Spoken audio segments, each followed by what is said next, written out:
Hello friends, எல்லோரும் எப்படி இருக்கீங்க? மீல் மேக்கர் 65 செய்கிறதுக்கு ஒரு பாத்திரத்தில் தண்ணியை சூடு பண்ணிக்கோங்க. அதில் நான் 150 கிராம் மீல் மேக்கர் எடுத்திருக்கேன், பெரிய மீல் மேக்கர்.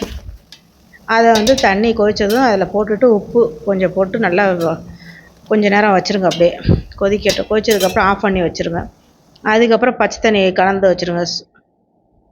கலந்துட்டு அப்புறம் கொஞ்சம் சூடு ஆறினோடனே நல்லா புழிஞ்சி வச்சுருங்க. ஆறினோடனே நல்லா தண்ணி இல்லாமல் ட்ரையாக நல்லா புழிஞ்சி வச்சுருங்க. வேறு பாத்திரத்துக்கு மாற்றி வச்சுருங்க. சுத்தமாக புழிஞ்சிடணும், தண்ணியே இருக்கக்கூடாது. இந்த மாதிரி நல்லா புழிஞ்சி வச்சிடணும்.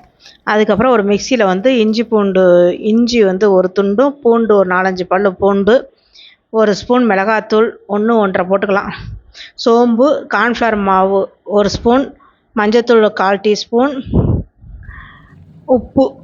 இப்போது நம்ம ஆல்ரெடி வேக வச்சதில் உப்பு போட்டிருக்கோம், பார்த்து போட்டுக்கோங்க. அதுக்கப்புறம் அதை மிக்சியில் நல்லா நைஸாக அரைச்சிட்டு அது கூட தயிர் சேர்த்துக்கோங்க. சேர்த்து நல்லா 65க்கு நம்ம பரட்டுற மாதிரி பரட்டி வச்சுக்க வேண்டியதுதான். கொஞ்சம் நேரம் ஒரு 10 நிமிஷம் ஊற விட்ருங்க. அது பாட்டு ஊறிட்டு இருக்கட்டும். கரம் மசாலாவும் போட்டுக்கணும் 1 ஸ்பூன். நல்லா பரட்டி ஊற வச்சுக்கோங்க. அதுக்கப்புறம் கடாயில் எண்ணெயை ஊற்றிட்டு தேவைன்னா கேசரி கலர் போட்டுக்கலாம், ஆப்ஷனல் தான். அப்புறம் எண்ணெய் சூடானோடனே இதை பரட்டினதை தூக்கி எண்ணெயில் பொரித்து எடுக்க வேண்டியதுதான். ஃபஸ்ட் டைம் போடுறப்போ கொஞ்சம் தெரிக்கும், ஜாக்கிரதையாக போட்டுக்கோங்க.